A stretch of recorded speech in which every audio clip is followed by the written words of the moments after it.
Nous poursuivons la leçon avec le petit 3, fraction et écriture décimale. Alors, dans la vidéo précédente, si vous vous souvenez, nous avions effectué des divisions. Nous avions effectué le quotient de 1 par 4, on avait trouvé 0,25 et on avait dit que le quotient de 1 par 4 possédait deux écritures, 1 quart qui est l'écriture fractionnaire ou 0,25 qui est l'écriture décimale, et nous avions ensuite effectué le quotient de 1 par 3, et là on s'était rendu compte qu'il n'y avait pas d'écriture décimale pour le quotient de 1 par 3, puisque la division ne se terminait pas, et que donc on ne pouvait écrire la valeur exacte de ce quotient que sous la forme d'une fraction, 1 tiers. Eh bien, essayons maintenant de résumer un petit peu tout cela dans la leçon à travers deux exemples. Commençons par 19 vingtièmes. 19 vingtièmes est le quotient de 19 par 20.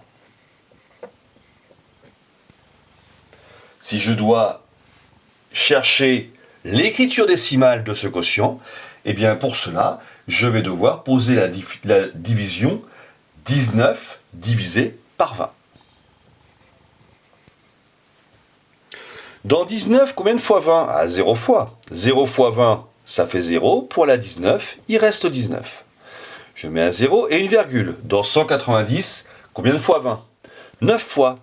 9 fois 20, 180. Pour la 190, il reste 10. Je mets un 0. Dans 100, combien de fois 20 ? 5 fois. 5 fois 20, 100. Pour la 100, il reste 0. Donc on se rend compte que la division se termine, ce qui signifie que le quotient 19 vingtièmes, qui est donc le quotient de 19 par 20, eh bien ce quotient possède une écriture décimale qui est 0,95. Donc la fraction 19 vingtièmes a pour écriture décimale 0,95. Donc 19 vingtièmes a pour écriture décimale 0,95. 19 vingtièmes est un quotient, c'est le quotient de 19 par 20. Ce quotient possède une écriture décimale, puisque la division se termine.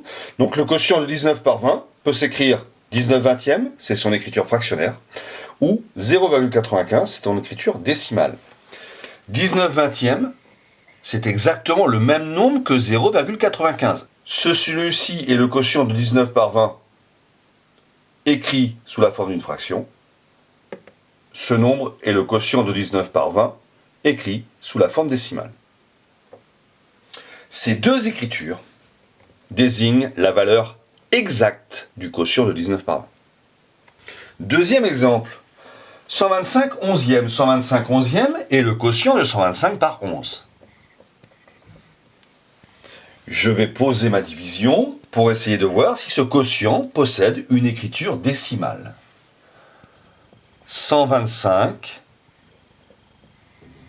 divisé par 11. C'est parti. Dans 12, combien de fois 11 ? Une fois. Une fois 11. 11 pour la 12, il reste 1. J'abaisse le 5. Dans 15, combien de fois 11 ? Une fois. Une fois 11. 11 pour la 15, il reste 4. Je mets un 0 et une virgule. Dans 40, combien de fois 11 ? 3 fois. 3 fois 11, 33. Pour la 40, il reste 7. Je mets un 0. Dans 70, combien de fois 11 ? 6 fois. 6 fois 11, 66. Pour aller à 70, il reste 4. On s'aperçoit que on obtient le même reste que précédemment, ce qui signifie que le quotient de 125 par 11, si je pose ma division, eh bien ce quotient va être égal à 11,3636363636, etc. Autrement dit, ce quotient possède une infinité de chiffres après la virgule. La division ne se termine pas. Ce quotient n'a pas d'écriture décimale finie. On ne peut donc pas écrire le quotient de 125 par 11 sous la forme décimale. La division ne s'arrête pas. Donc, 125 onzièmes, le quotient de 125 par 11, n'a pas d'écriture décimale. Le quotient de 125 par 11 n'a pas d'écriture décimale. On ne peut pas écrire ce quotient sous la forme d'un nombre décimal car la division ne se termine jamais. C'est-à-dire que le quotient sous la forme décimale aurait une infinité de chiffres après la virgule et ça c'est pas un nombre décimal. Donc on ne peut pas écrire le quotient de 125 par 11 sous la forme décimale. On peut donner une valeur approchée sous la forme décimale à l'aide d'une troncature ou d'un arrondi. Ou bien, si on souhaite donner la valeur exacte du quotient de 125 par 11, eh bien, on ne peut le faire qu'à partir d'une écriture fractionnaire. Donc, on reprend dans la leçon pour regarder tout ça. 19 vingtième est le quotient de 19 par 20. Lorsque je pose la division se termine, ce qui signifie que le quotient de 19 par 20 possède deux écritures, l'écriture fractionnaire et l'écriture décimale. Ces deux écritures désignent la valeur exacte du quotient de 19 par 20. Lorsque je veux calculer le quotient de 125 par 11, je m'aperçois que la division ne se termine pas, ce qui signifie que le quotient de 125 par 11 n'a pas d'écriture décimale. Si je souhaite donner un résultat sous la forme décimale, ça sera à l'aide d'un arrondi ou d'une troncature. Le seul moyen de donner la valeur exacte de ce quotient, c'est d'utiliser l'écriture fractionnaire. Donc en résumé, lorsque je calcule un quotient, si la division se termine, le quotient possède deux écritures, l'écriture fractionnaire ou l'écriture décimale. Lorsque la division ne se termine pas, le seul moyen de donner la valeur exacte de ce quotient, c'est d'utiliser l'écriture fractionnaire.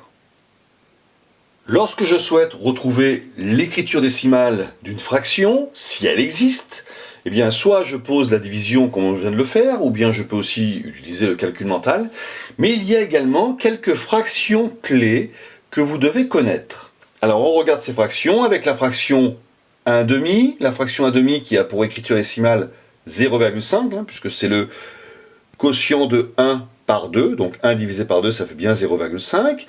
La fraction 1/4, dont l'écriture décimale est 0,25, c'est le résultat de 1 divisé par 4. La fraction 3/4, dont l'écriture décimale est 0,75. Si vous posez la division 3 divisé par 4, vous allez trouver exactement 0,75. Et enfin, la fraction 1/8, qui a pour écriture décimale 0,125. Donc vous avez ici quelques fractions qu'on a l'habitude de rencontrer et auxquelles on a inscrit à côté leur écriture décimale. Il faut connaître par cœur les écritures décimales de ces quatre fractions. Petit 4, écriture décimale et fraction. Même si l'on a vu que toutes les fractions ne possèdent pas forcément une écriture décimale, eh bien, on va voir dans ce petit 4 que tous les nombres décimaux, eux, peuvent s'écrire sous la forme d'une fraction. Donc, la propriété qui est dans la leçon, tout nombre décimal peut s'écrire sous la forme d'une fraction. Et on va voir comment, à partir d'une écriture décimale, on peut retrouver la fraction. Par exemple, 2,34. Je dois retrouver quelle division va avoir pour résultat 2,34. Quel quotient je souhaite calculer pour obtenir 2,34. Eh bien, en fait, 2,34, c'est 2 unités, 3 dixièmes et 4 centièmes. 2,34 peut aussi se lire 2 unités, 34 centièmes. Ou 2,34 peut aussi se lire 234 centièmes. 234 centièmes, c'est comme ça que je peux lire ce nombre, 234 centièmes.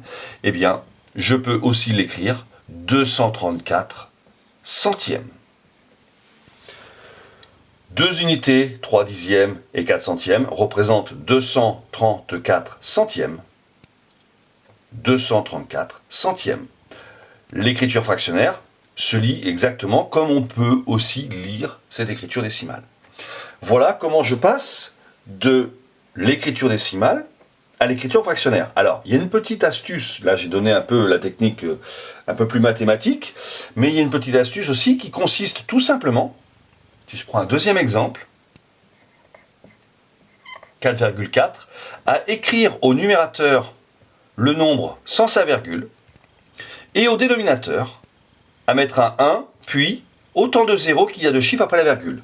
Un chiffre après la virgule, un zéro.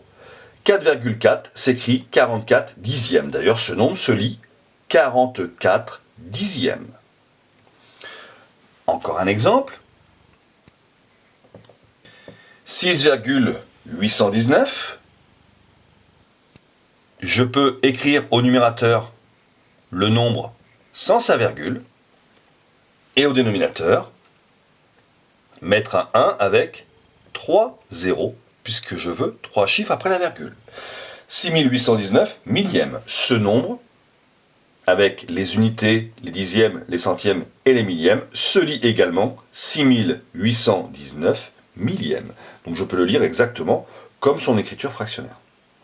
Donc voilà la technique, et ceci fonctionne avec tous les nombres décimaux. Tous les nombres décimaux peuvent s'écrire sous la forme d'une fraction. Et le plus simple, c'est d'écrire mes nombres décimaux sous la forme d'une fraction décimale. Les fractions décimales sont très utilisées pour pouvoir écrire des nombres décimaux sous la forme de fractions. Vous voyez, à chaque fois, j'ai utilisé une fraction décimale. Donc regardons les 4 exemples de la leçon et commençons par 0,1. 0,1 peut se lire 1 dixième. C'est le quotient de 1 par 10. Il s'écrira 1 dixième sous la forme de fraction. Et vous remarquez que c'est le même nombre avec deux écritures différentes, écriture décimale et écriture fractionnaire, et il peut se lire exactement de la même façon. 1 dixième, 1 dixième. 2,34, je l'ai expliqué juste avant, c'est donc 234 centièmes. Le quotient de 234 par 100, ça donne 2,34. Donc on avait expliqué la technique. Soit je recopie le numérateur sans sa virgule et le dénominateur, je rajoute 2 zéros parce que je veux 2 chiffres après la virgule. Ou bien je raisonne d'un point de vue un petit peu plus mathématique en disant que ce nombre se lit 2 unités, 3 dixièmes et 4 centièmes, c'est-à-dire 234 centièmes. Et je l'écris 234 centièmes. 23. 23, si j'applique la méthode que j'ai expliquée juste avant, eh bien je vais dire que je recopie le 23 sans sa virgule, mais il n'y en a pas. Et au dénominateur, je mets un 1 avec autant de zéros que de chiffres après la virgule. Comme il n'y a pas de chiffre après la virgule, ce nombre me donne 23 unièmes. 23, son écriture fractionnaire, c'est 23 unièmes. Alors il y a d'autres écritures fractionnaires, peut-être que certains vont dire oui, mais 230 dixièmes, ça fonctionne.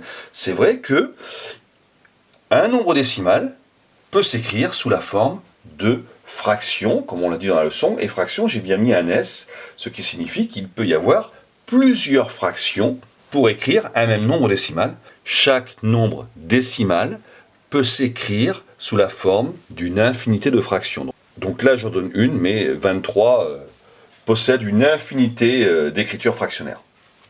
0,003, ce qui représente 3 millièmes, 0 unité, 0 dixième, 0 centième et 3 millièmes, 3 millièmes, ça peut s'écrire 3 millièmes. Tout simplement.